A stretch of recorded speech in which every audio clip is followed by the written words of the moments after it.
Loan લેતી વખતે ધ્યાનમાં રાખવા જેવી બાબતો જેમ કે લોનની ક્ષમતા પેબેક કેપેસિટી કેવી છે એ મુજબની લોન લો. લોનની માસિક હપ્તો તમારા બજેટમાં સરળતાથી આવી જાય તેટલી રકમની લોન લો.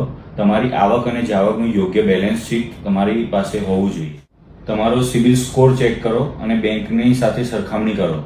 તમારો ક્રેડિટ સ્કોર એટલે કે સિબિલ સ્કોર કેટલો છે, જેટલો સારો હશે એટલો તમારા લોનના વ્યાજ દરને ઘટાડો મળી જશે અને તમને અલગ અલગ બેંકોથી અલગ અલગ વ્યાજ દરની સરખામણી કરી શકશો. શક્ય હોય એટલી ઓછી મુદતની લોન લો કે શોર્ટર ટેન્યુઅર પ્રમાણે તમારું લોનનું બજેટ નક્કી કરો અને તમે જેટલું શોર્ટર ટેન્યુઅર રાખશો એટલું તમારી મુદત ઓછી થશે અને હપ્તો તમારો ભલે તમે થોડો વધારે ભરતા હો પણ મુદત ઓછી રાખશો તો તમે વ્યાજદર અને તમને ભરવાના છુપા ખર્ચાઓથી સાવધાન રહો. જેમ કે હિડન ફીઝ હોય કે સપોઝ કોઈ બી બેંકમાં તમે લોન લેવા જાઓ છો, કોઈ બી જગ્યાએ તમે ટર્મ્સ એન્ડ કન્ડિશન્સ લખેલી હોય એ પૂરેપૂરી વાંચો અને તમે સમજો કે તમે ક્યાં પૈસા મૂકી રહ્યા છો.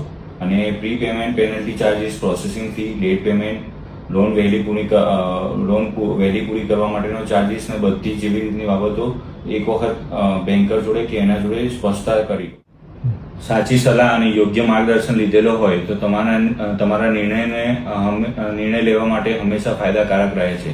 તમારી તમામ નાણાકીય જરૂરિયાતોને પૂરી કરવા માટે કે કોઈ બી સાચા માર્ગદર્શન મેળવવા માટે આજે જ કોન્ટેક્ટ કરો કેપ્રાઇઝ ફાઇનાન્સનો. નીચે આપેલા નંબર ઉપર કોન્ટેક્ટ કરી શકો છો.